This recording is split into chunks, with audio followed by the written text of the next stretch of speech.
This is a Nightline Friday night special. And rolling. Why the guy looking this way? I'll tell you what the shot is. Now, even if we shot in the morning, you still are in this position. Very good. He may be the last of a vanishing breed, the movie mogul. Before I show anything, I want to see if we can have a deal. He would show up on the set and everybody would be terrified of him. And in a movie business cliche, the mogul found a woman less than half his age. I was concerned about what people would think about me. I mean, you know, here's the blonde, the young, on the arm of the older man.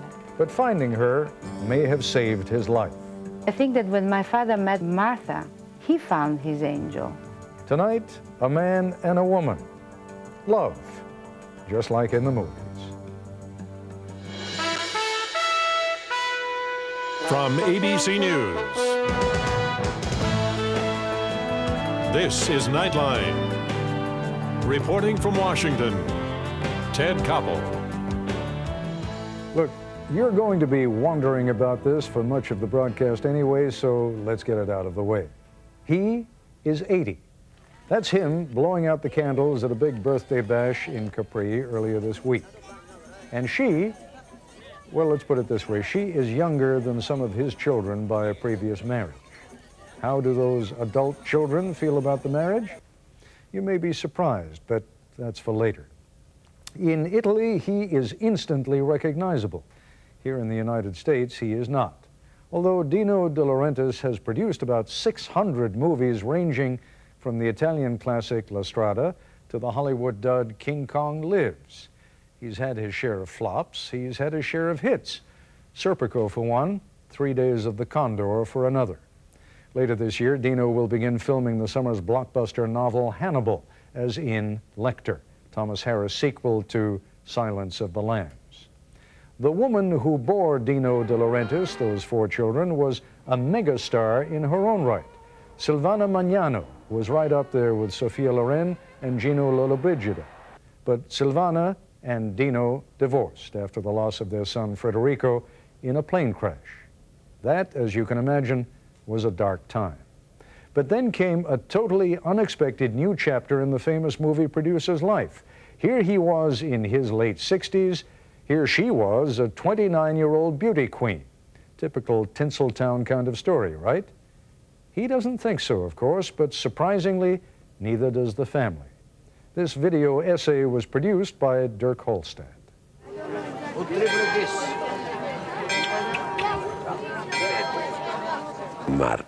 Martha, she's unique. I remember the day that he came into the office. It was very hot and sticky. Here's this little man with such stature, such a little lion, and he crosses by my window. And he happens to, as he crosses, he happens to look inside and peers, and his eyes don't leave. And then he, you know, has exited the window pane. 5 minutes later, he comes back and crosses, looks straight ahead, but on the way back, he does the exact same pan with his eyes, looking at me. And one day I see an angel cross to my door. And I ask, who's this girl there? She said, Martha Schumacher, working the accounting. Said that to bring the last statement to me. Someone comes in my office, I don't remember who it was certainly wasn't Dino, and they ask if I would come, please meet Mr. De Laurentiis. So I go in, I'm very nervous. What does he want with me? What do I have of any importance that he needs to see me, not the head accountant? And he opens up his briefcase, he says hello, opens up his briefcase with great ceremony, and brings out this little sachet, this little packet of silver foil that has dehydrated espresso inside. And he picks it up and he shakes it to get all the espresso down the bottom, says, you make me coffee? It is in the way we meet Martha. And the love affair starts there, little by little. He repeated this ceremony a couple, weeks in succession, never asked anything else of me, didn't even ask my name. No, actually, one time he did ask my name. He goes, who you are? And I said, Martha Schumacher, and that was it. She's sweet, she's clever, she's intelligent. In 16, 17 years we are together, we never have one fight. We go in sync in everything. She understands my problem, I understand her problem. She delivered to me 2 beautiful kids, Carolina e Dina are our dreams, our life. L'ho detto, ma io sto diritto, guarda. Carolina, we need to shoot 3 weeks in Florence and probably 4 to 5 weeks in Cinecittà. So that's about 8 weeks. Yeah. Why? That's too much. So, we can deal with it. Why do I need to be a writer?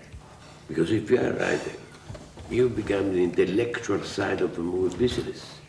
It does mean to be a writer, good writer, and then it be easy to become a good producer.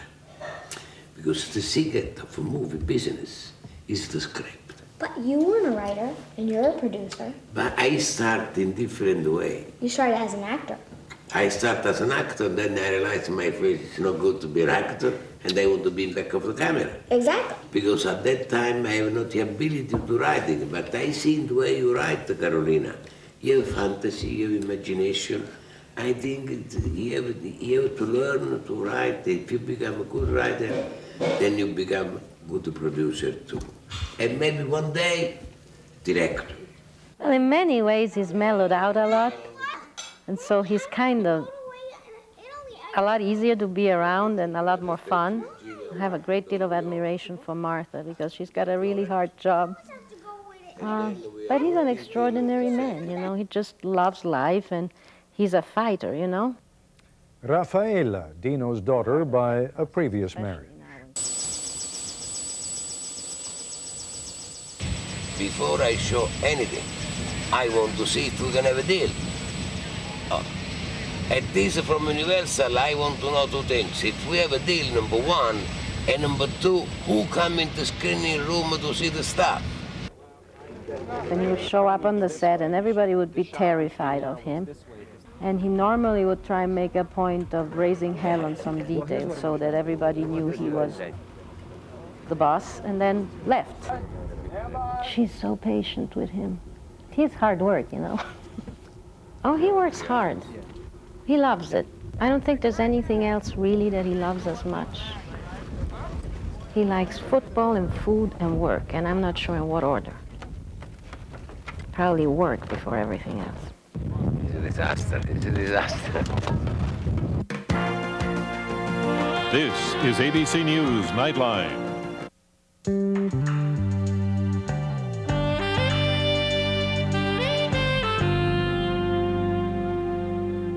I decided in January to put together some great messages of love for my father's 80th birthday. And this Veronica, the oldest daughter of Dino's marriage to Silvana. And I sent out about 175 letters, and I have the list here of every person who worked for him, actors, directors, producers, family, friends, everybody. And I asked everybody to think of an event, a little story, a memory, something that reminded them of my father and that would capture in a few words his character. And I had incredible responses. I had to decide how to start the book. And I decided that if I were to get a book like this, I would want to have my actual family, like my husband first. So I want to start the book with this incredible, beautiful picture of Martha, who is now making my father a very happy man. And I thank her for that. Then we have Martha's letter to him, which is a beautiful letter. The beginning of the book is the whole family. This is Dina and Carolina, and his parents, his mom,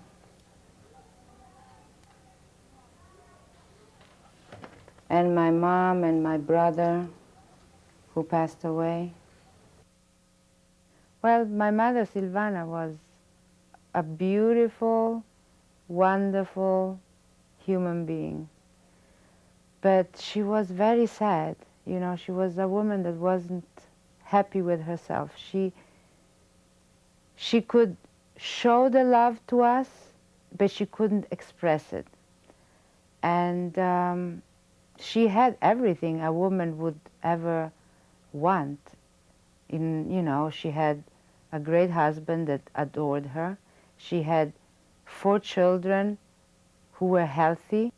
Growing up, I remember there were a lot of, they fought a lot. They were not getting along, but they always loved each other very, very much. And they, you know, they always found a way to solve those problems.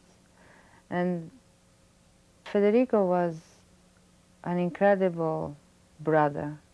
He was a free spirit, a good soul. He was everywhere, and everybody who met him was touched by him. And my mother and my brother had a very close relationship. And when he died, it was like devastation for both of them. Had Federico not died, I think they would probably still be together, my parents, my mother and my father. The death of Federico really put a strain on the relationship, which I understand is very common, because it either brings the parents really together or it separates them. And in their case, I think just seeing each other reminded them of the pain. And Dino, see, the way like he couldn't deal with that pain. He couldn't deal with it. He had to put it in the back of his mind and move on. And being with my mother, he could never do that.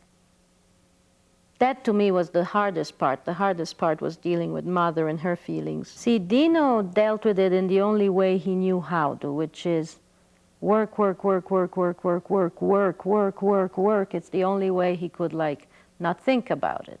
My father still to this day can't speak of him, doesn't want to speak of him. I know he has him in his heart every day.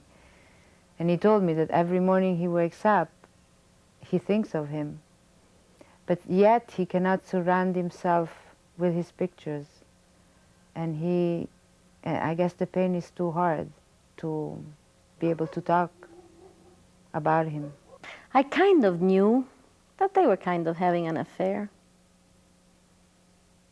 So the problem was more about breaking up with mother. My mother did come to Spain because I had married and was living in Spain.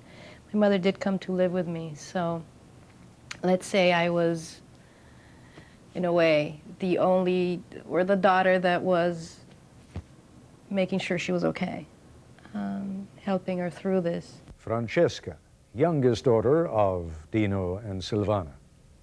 So, of course, my loyalties were to my mom. And at first, I didn't take it very well.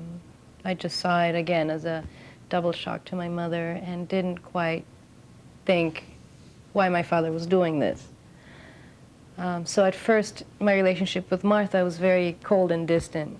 In 1981, Dino lost his son, Federico, in a terrible plane crash. So it basically crashed his life, crashed his family life. And he, at that point, had decided to give up everything, give up work, just go away.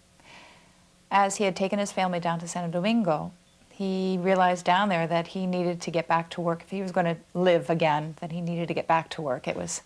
Work was always his passion, always his blood. And so he came back to New York and tried to get enthused. And it was a period when, several movies were being planned to go on. And it was after a few months when then Dino asked me to come in and have a chat with him early in the morning. And that's when he basically poured his heart out to me and told me that I was his sunshine in his life and that I needed to help him get his life back. So he commenced from that point to start to court me. Major courting was through my stomach, as Dino's passion for food, and as well as his passion for life, came back. And just his heart and his soul touched me so much that he wanted to conquer my heart, and he conquired it as I did his. Dino was 60. He was just in his early 60s, and I was only 29. And sure, I was insecure. I was just really coming into my own professionally, but here was this man of great, as well as integrity, but great accomplishments. What did he, what was everybody? I was concerned about what people would think about me. I mean, here's the blonde, the young on the arm of the older man. And I had a big complex about that, but Dino said, you've brought happiness and love to my life. I mean, who could not be happy for me? So from, having to get over a complex, and he was wonderful about it. He would introduce me as his new life. So I went with it and just had to trust him so well to take care of my heart, to protect me.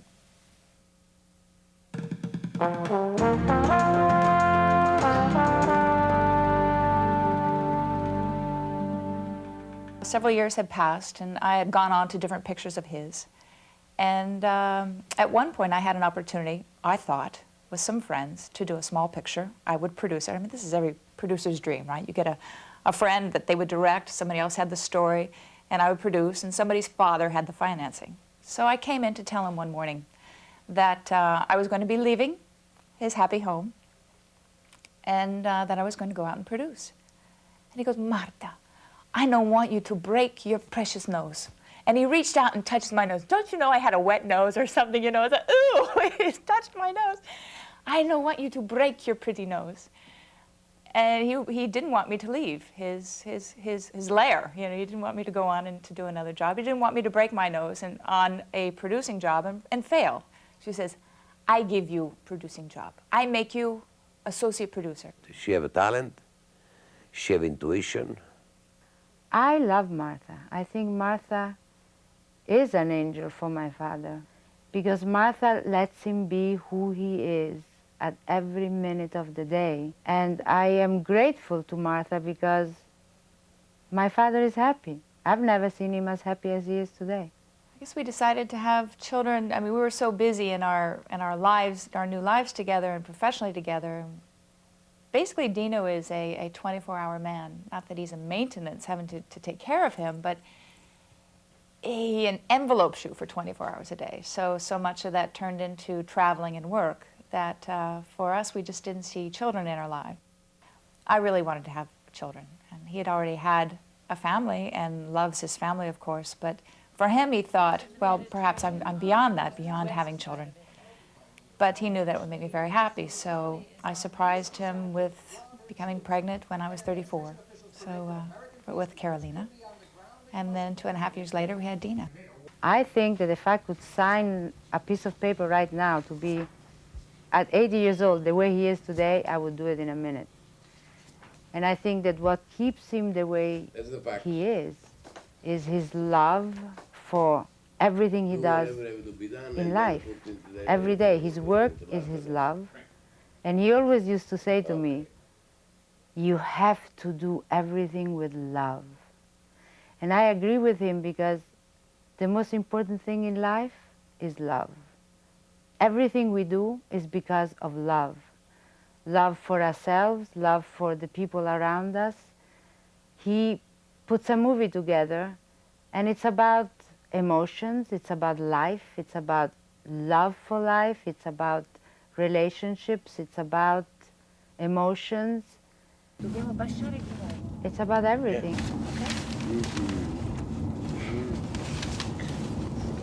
It's a cigar kiss. Ah! Okay, boots.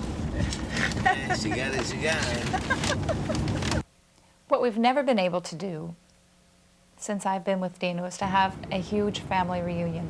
So this is such a great occasion to have all the De Laurentiises from all around come together and to celebrate family. Sure, we'll be toasting Dino at 80 years, which is a tremendous occasion in its own right, that he's 80. But things that you wouldn't normally do. You only turn 80 once in your life. But it's such a feat that we'll pull out all the stops to just have the best time. This is Daddy coming together. He's quite impatient with his spaghetti. we thought, spaghetti! A che ora, papà? Okay.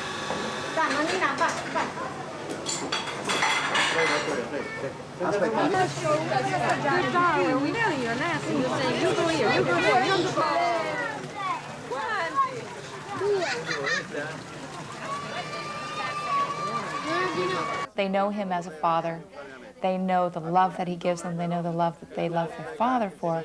They don't understand the realm of his greatness. Being in Italy started them understanding a bit because of being celebrated back in his home country.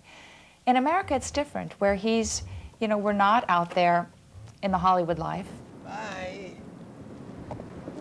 He's not celebrated as you know, every year with awards given him, or even, I don't even think he's been given his due right now. He's been forgotten a bit. And I think the kids will probably learn more about their father in the professional sense as they grow up from others or from what they read. Dino's also writing his memoirs. He's writing his autobiography over in Italy. He's got a million stories, and he's a wealth of stories. He's a wealth of humility. He's a wealth of just having a fantastic being. As everyone's 80th birthday party probably should,